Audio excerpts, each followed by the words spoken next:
Bonjour tout le monde, ravi de vous retrouver pour cette vidéo où je vais vous donner des astuces pour utiliser vos dies différemment et notamment pour les transformer en pochoirs.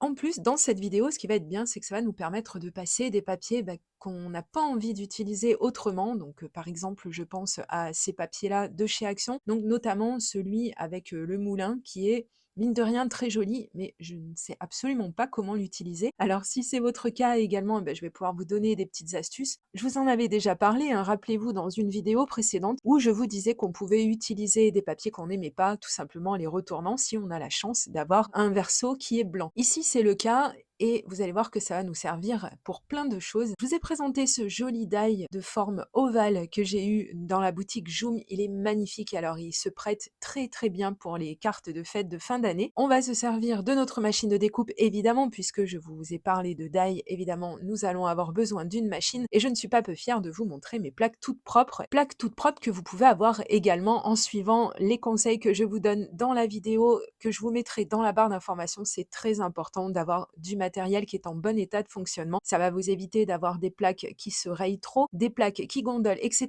Je vous conseille d'aller voir cette vidéo. Et en attendant, donc j'ai effectué ma petite découpe qui s'est très très bien réalisée. Il ne me restera que de tout petits éléments à extraire. Ensuite, je prends mon massicot et je vais créer comme d'habitude ma base de cartes, comme ça c'est fait, et puis je peux avoir quelque chose de sur mesure, et ça m'intéresse beaucoup dans la création de cartes, et j'aime bien faire comme ça, je trouve que c'est beaucoup plus simple. Je vais retailler un papier blanc qui sera mon devant de carte en enlevant un demi-centimètre à peu près sur l'intégralité de mon papier par rapport à la taille de ma base de carte. Je vais recouper tout ça avec mon petit massicot. Et ensuite, je vais utiliser la plateforme magnétique. Alors, si vous n'avez pas ce genre de choses, c'est pas très grave. Vous bloquez bien vos deux papiers avec, par exemple, du masking tape, parce que là, il ne faut absolument pas que ça bouge, parce qu'il est important que vos deux papiers ne bougent absolument pas, parce que sinon vous allez avoir des flous de bouger, ça sera beaucoup moins joli. Je vous présente les deux teintes de distress avec lesquelles je vais travailler. J'aime beaucoup associer ces deux teintes parce qu'on en a une des deux qui tire un peu plus sur le vert et de les mettre toutes les deux ensemble, je trouve qu'on a toujours des résultats vraiment sympas. Alors ici, il va falloir aller un petit peu doucement parce que je vous rappelle que notre pochoir est en papier. Donc il faut y aller mollo et surtout qu'il y a des petits éléments tout autour de notre ovale. Donc on y va très très doucement et s'il faut, vous allez voir un petit peu plus loin dans la vidéo, vous pouvez y aller simplement en tapotant. Si vous de votre côté vous avez un die qui a de tout petits détails, il va falloir faire attention à ne rien arracher ou à pas arracher trop de choses. Ici, ça m'est arrivé, il y a un tout petit endroit qui est parti, mais vous voyez, il n'y a absolument pas de conséquences au niveau du résultat. Et regardez-moi ça si c'est joli.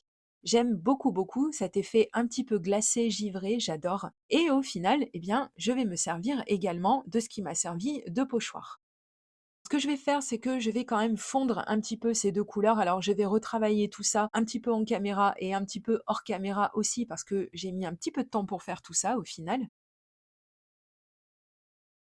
Et une fois que le résultat me convient à peu près, donc ce que je vais faire, c'est que je vais retailler un petit peu mon devant de carte. Parce qu'il était quand même un petit peu trop grand. Et puis comme ça va me permettre d'avoir quelque chose d'un petit peu plus centré. Je vais utiliser de l'eau puisque il est très compliqué pour moi de résister quand j'utilise des distress parce que je trouve que les résultats sont toujours très très beaux et que on peut dire ce qu'on veut, les encres Action par exemple, etc., qui leur ressemblent beaucoup, on n'a jamais le même résultat que quand on utilise des distress. Alors ici, j'ai utilisé les distressings, mais vous aurez des résultats également très très intéressants avec des distress oxide. Je vais tapoter un petit peu avec un chiffon pour enlever l'excédent d'eau et on va admirer ce magnifique résultat. C'est tellement joli, j'espère que ça vous plaît également. On va continuer avec des petites taches blanches. Donc pour ça, comme d'habitude, je vais utiliser mon stylo Signo blanc. Comme ça fera un petit rappel du blanc du papier qu'on a sur tout le reste de notre devant de carte. C'est très facile à faire et ça donne toujours de jolis résultats. Alors j'ai décidé d'en mettre également sur mon autre devant de carte. Et alors là, je peux vous dire que j'adore. C'est joli, n'est-ce pas? C'est tellement fin et c'est tellement facile à obtenir comme rendu. Alors pour continuer ma carte, je vais avoir besoin de rhodoïdes. Alors il s'agit d'une feuille de plastique transparent, celle qu'on peut utiliser par exemple quand on relie des dossiers, mais pas seulement.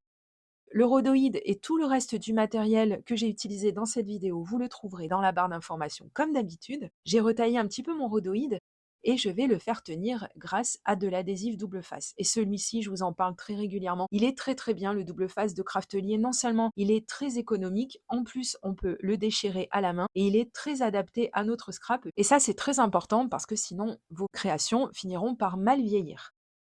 Donc comme je vous l'ai dit, il est très économique parce que quand on le commande, on reçoit des rouleaux de plusieurs largeurs. Donc ici, comme vous pouvez le voir, j'ai utilisé 2 largeurs et ça m'a bien arrangé, ça évite de recouper son double face. Je vais enlever les petites protections, bien entendu, et je vais coller mon rhodoïde. Voici dans un premier temps ce que ça donne. J'aime beaucoup, même si je ne vais pas créer de shaker card, j'aime toujours utiliser du rhodoïde. Je trouve que ça donne quelque chose de très très propre et de très fini. Je vais mettre de nouveau du double face, cette fois-ci sur le rhodoïde que j'ai déjà collé. Parce qu'on peut utiliser de la colle liquide, mais c'est beaucoup moins pratique dans ces cas-là. On va effectuer quelques petits tamponnages parce qu'il fallait bien que je mette un petit tampon sentiment et j'ai eu très envie d'utiliser celui-ci. C'est étrange parce que la marque de ce tampon, donc qui est l'Esias Garda, eh bien en fait n'est pas une marque française et pourtant on a un tampon qui nous dit Joyeux Noël et bonne année. Et ça, c'est quand même assez rare qu'on ait des tampons qui nous permettent de pouvoir n'envoyer qu'une seule carte au final, parce que quand même les timbres, c'est pas donné de nos jours. Et personnellement, ça fait déjà plusieurs années que je préfère envoyer directement une carte qui souhaite et joyeux Noël et la bonne année. Par contre, je ne sais pas si vous avez l'œil, mais il manquait l'accent sur le et de bonne année. Donc évidemment, Madame Chichi Prout Prout, elle l'a vu, alors je l'ai rajouté avec un marqueur noir. Tout simplement.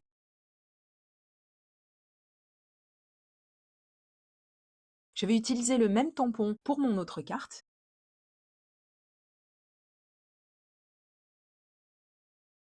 Et évidemment, je vais rajouter, vous l'aurez deviné, le petit accent qui était manquant. Et voici de plus près ce que ça donne. J'aime beaucoup ce contraste entre le noir et le fondu de nos encres utilisées à travers ce pochoir. Je trouve ça très très joli. Je vais coller mon devant de carte sur ma base de carte. Et voilà, pour l'instant, elle est à peu près terminée. Je rajouterai des petites choses par la suite, donc restez bien avec moi jusqu'au bout de la vidéo. Je récupère mon autre devant de carte, je le retaille un tout petit peu et je vais utiliser du carton miroir. Je vous ai fait déjà des vidéos sur l'utilisation du carton miroir parce que c'est de temps en temps un petit peu lourd sur nos créations si on en met trop. Mais par contre, par petits accents, c'est vraiment sympa. Ce que je vous conseille, si comme moi, vous avez besoin de retailler votre carton miroir, travaillez sur l'arrière parce que vous allez éviter comme ça de créer des rayures parce que ça se raye très rapidement. Ça, c'est un petit peu dommage. Donc j'ai retaillé mon carton miroir. Et comme une grande partie de ce carton miroir sera cachée par le devant de carte que je viens de créer, tout à fait, vous l'aurez deviné, je vais enlever la partie qui ne sera pas vue et que je vais pouvoir réutiliser pour d'autres créations et ne garder qu'une sorte de cadre sur lequel je vais coller mon devant de carte. Je vais mettre un trait très très fin de tacky glue, le plus au bord possible, ce qui va me permettre de coller correctement mon devant de carte sur ce cadre. Ensuite, je vais plier la base de carte que j'avais découpée au préalable. Et je vais coller ce devant de carte, vous l'aurez deviné, sur cette base de carte. Voilà, on essaie d'être assez bien centré quand même parce que c'est toujours plus joli.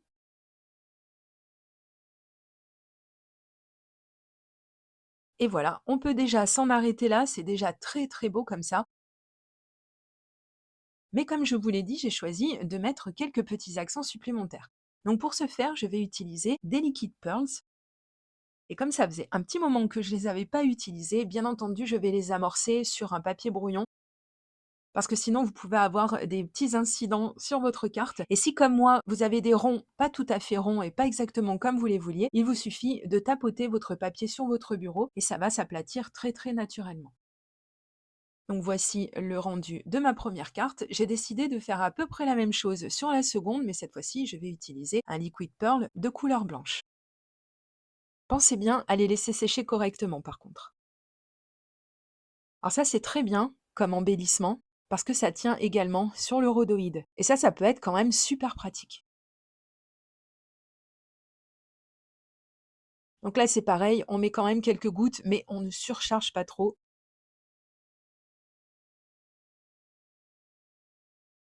Et voilà la seconde carte qui est terminée.